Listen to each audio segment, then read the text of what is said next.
Ang Diyos hindi mo lang kasama kapag may breakthrough. At ang Diyos hindi mo lang kasama kapag may challenges.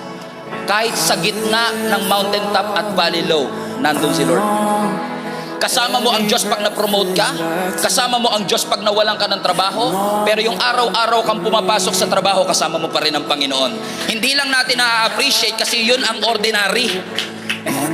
Marami sa atin nagsisimba para magpasalamat. Grabe ginawa ng Diyos. At marami rin nagsisimba para may matinding gawin ang Diyos. Pero minsan nakakalimutan nating ipagpasalamat yung araw-araw sinusustain niya tayo.